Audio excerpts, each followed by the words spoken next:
Construire la paix. Étonnante parole de notre Seigneur Jésus, annonçant qu'il n'est pas venu mettre la paix sur terre, mais le feu. Il faut entendre cette paix qu'on aimerait un peu en nous, du style « fichez-moi la paix ». Sous-entendu, ne me dérangez pas avec le souci des autres. Ainsi il dira aussi « ce n'est pas la paix du monde que je vous donne, mais ma paix ». La paix véritable, qui permet, quelle que soit la situation du moment, à vivre cette relation à Dieu qui permet de dépasser les épreuves. Sur ce thème de la paix, il est nécessaire qu'on se pose la question de notre investissement, car il est vrai qu'il y a bien des situations où l'on peut se sentir découragé et avoir envie de baisser les bras. À ce titre, nous pouvons nous unir à l'exclamation même du Christ. « Jusqu'à quand aurais-je à vous supporter ?» Tant il trouvait que ses interlocuteurs ne comprenaient rien en ses enseignements. Pourtant, il n'a pas renoncé. Laissons-nous interpeller par cet enseignement, c'est en Luc 14, 25-30.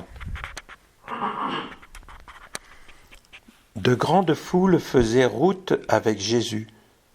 Il se retourna et leur dit : « Si quelqu'un vient à moi sans me préférer à son père, sa mère, sa femme, ses enfants, ses frères et sœurs, et même à sa propre vie, il ne peut pas être mon disciple. Celui qui ne porte pas sa croix pour marcher à ma suite ne peut pas être mon disciple. Quel est celui d'entre vous qui, voulant bâtir une tour, ne commence par s'asseoir pour calculer la dépense et voir s'il a de quoi aller jusqu'au bout ? Car si jamais il pose les fondations et n'est pas capable d'achever, tous ceux qui le verront vont se moquer de lui. Voilà un homme qui a commencé à bâtir et n'a pas été capable d'achever. Ainsi donc, celui d'entre vous qui ne renonce pas à tout ce qui lui appartient ne peut pas être mon disciple. Saint Vincent s'est largement investi pour faire advenir la paix en se mettant au service des victimes de toutes les guerres et toutes les misères.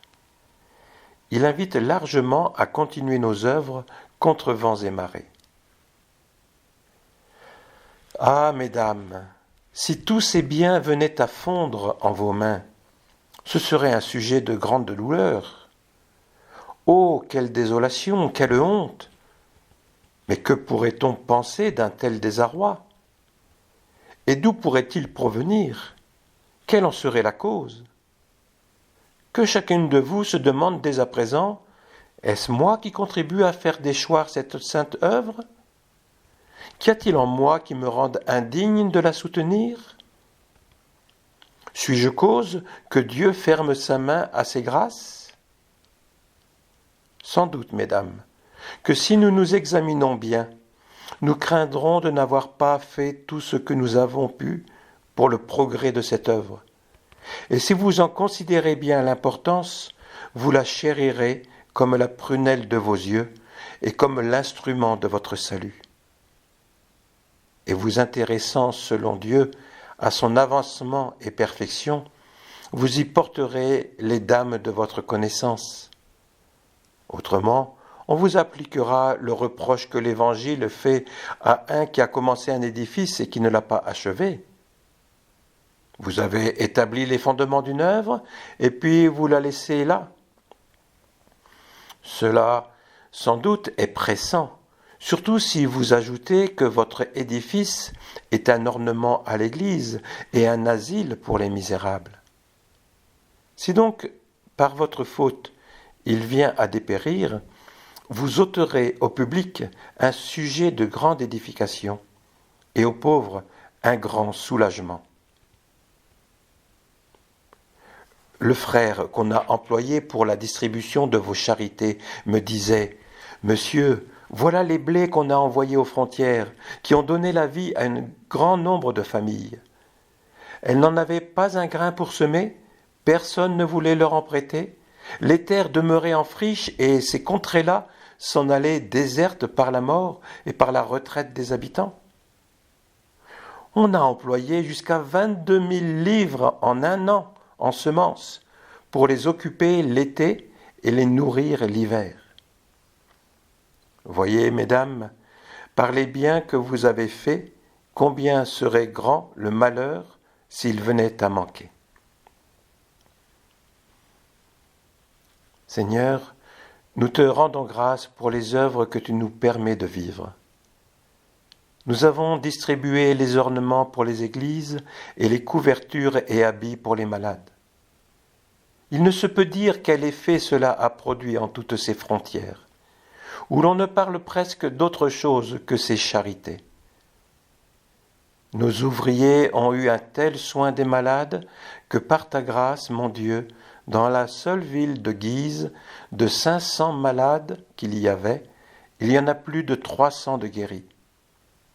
Et dans 40 villages des environs de Laon, il y en a un si grand nombre remis en parfaite santé, qu'à grand-peine y trouverait-on si pauvres qui ne soient en état de gagner leur vie. Et nous avons cru être obligés de leur en donner le moyen, en leur distribuant des haches, des serpes et des rouets affilés, pour faire travailler les hommes et les femmes qui ne seront plus à charge à personne.